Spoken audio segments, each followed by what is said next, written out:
But since inflation is now cruising at somewhere around 21.09%, up from the previous month at almost 21%, 20.77%. But when we talk about money, even 0.01% is very, very important. Since that is the where inflation is, now I wanted you to sort of weigh in on how this particular interest hike, combine it with the change in the currency design, how all of that is going to have a dampening effect on inflation, and more importantly, well, equally as importantly,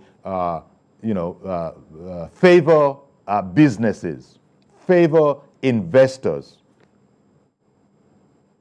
Yeah, I would say that we start from the Naira design. The Naira design will not have immediate effect as we speak now. No, like my colleague has just said, that we're having a cost push inflation, not just liquidity push inflation or demand push inflation.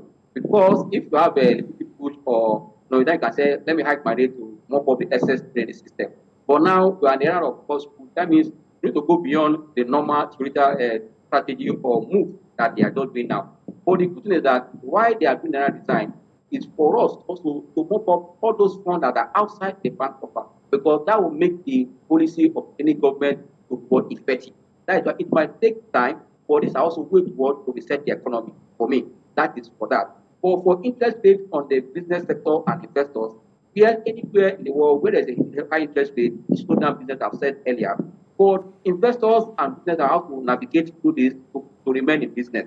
But at the end of the day, it is done on the central bank of any domain to also look at their policy and see how they can also do it so that they can start driving expansion. Because the two role I've said earlier is for you to manage price stability and at the same time create employment. And why employment is when the economy is booming, there's expansion that people can employ more. But when there is contraction, people are bound to lay off, and that also leads to a recession. And that is why the World Bank and I have been thinking this that every the global certain parts of the world to rethink this strategy. And that is why we are looking the world for another design so that campaign fine. But that will not have immediate effect now, but it's a good step in that direction for CBN. For me, it's a good development. But for those that are this interest rate will affect is the public sector and also investors. Yes, it will be for a long time. You have to also bear with the CBN because you are in business to make profit. It's not for you to manipulate to kind of navigate through it and also remain in business. Because if you say because they increase interest rate from 15.5 to 16.5, yes, 100 basis point is a bit high. I was expecting to see 50 basis point because I know that as far as inflation is still keeping on the northward movement, you don't expect any central bank to start kind of decline in terms of their rate adjustment or try to go into easing. But now what's the inflation is still on the high side.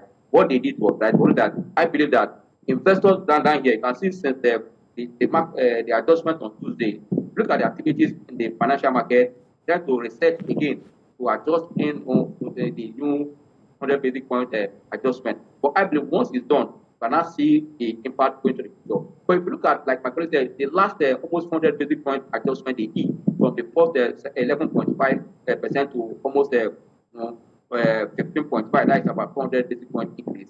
For this additional 100 and 55%. That's it. That most sectors of the economy, some benefited from that increase, while some are still not seeing their wound because their cost of business, the cost of fund, you know that operating Nigeria is very, this time very hectic for any business.